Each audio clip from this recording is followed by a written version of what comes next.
We all know how it feels to be distracted. We try to get our work done and can't seem to get anything down onto the page for hours at a time. Whether it be phone notifications, friends, or other things in life, everything seems to be trying to get us to stop working.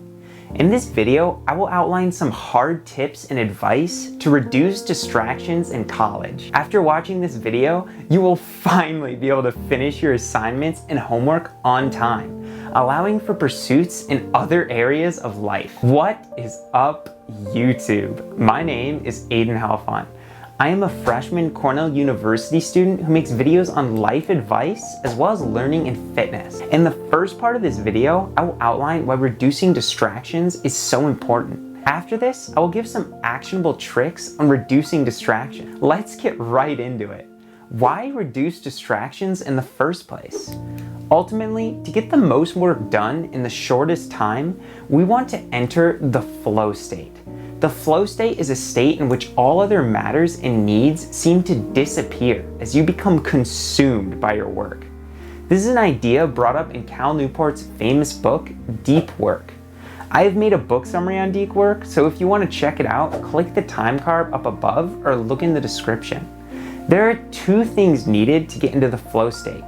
First, you must be doing work that is in the Goldilocks zone. The Goldilocks zone is where your work is not too challenging to be frustrating, but not too easy to be boring. You want to be right on the edge of your capabilities.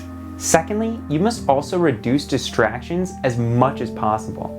Entering the flow state requires intense focus. A seemingly innocent text message notification can take you out for as much as 20 minutes. This is why reducing distractions is so important. Without knowledge on how to minimize distractions, you are killing your ability to get work done by inhibiting entrance into the flow state. Tips to reduce distraction.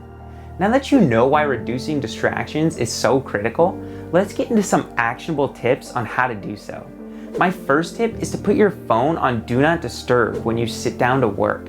Many people scoff when I tell them this as they believe that they will get an emergency call during their work. Trust me, if someone needed to reach you that badly, they would call you twice or call 911. In all my years of doing Do Not Disturb, I have never once missed a life-threatening emergency call and don't think I ever will. My second tip is to put your phone in another room entirely. That's right. Literally take your phone and throw it across the house. Don't do that. Gently walk to another room and set it down. The biggest issue that people have with staying focused is the cling to use their phones. If it's in another room entirely, you won't feel the urge to pick it up every single time you see it next to you. My third tip is to go to the bathroom before you sit down to do work. This will ensure that you don't have to get up in the middle of your deep work. Again, it might seem ridiculous, but even this can bring you out of your zone of focus for a significant period. My fourth tip is to minimize clutter in your workspace. Your workspace is a reflection of who you are as a person. If you're working in a cluttered environment, your brain will feel cluttered as well. It's much easier to focus on the task at hand if you organize your workspace. All you have to do is clear everything off your desk and make sure there are no random pieces of clothing on the floor. My fifth tip is to sit somewhere that you know you will not be interrupted. If you're going to get into a state of flow, you want the room you're in to be as quiet as possible. Some good suggestions might be to go to your favorite local library or coffee shop. Studying in your dorm room is another option, but you have to be aware of how sociable the people around you are. Do you have a roommate? Are your dorm neighbors particularly sociable? These are all questions you should be asking yourself, but you're choosing a spot to settle down and work. My sixth tip is to adopt a deep work ritual. Try and find a time where you're relatively confident you will be free for 1 or 2 hours every day. It's essential to be flexible in this step as your class times will probably change throughout the semesters. Personally, I like doing deep work in the morning when nothing else is cluttering my brain.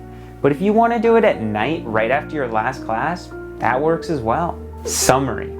That about sums up my best tips for reducing distractions in college. Let's quickly summarize everything I went through. Reducing distractions is so important because it allows us to enter the flow state, where we can get a tremendous amount of work done in relatively little time. To enter the state, we want the work we're doing to be in the Goldilocks zone and reduce distractions as much as possible. Putting your phone on Do Not Disturb and in another room will make this much easier to achieve. Going to the bathroom beforehand will make it less likely you have to get up during your focus session. Decluttering your workspace will allow your brain to focus more readily. Sit somewhere you know you will not be distracted, a library or a coffee shop, for example. Finally, try and set up a deep work ritual so you can get your brain set up and get into the flow state as fast as possible every single day. Learning to reduce distractions and focus more effectively is a skill which many people have lost nowadays. So don't feel bad if you can't get it perfectly the first few times. Like with all skills, you'll get better and better as you keep practicing. However, once you see the fruits of your labor, you will understand the importance of developing the ability to focus. If you want to see a more in-depth analysis of deep work, check out my video on it up above or in the description below. As always, I hope you have a fantastic day, and bye-bye!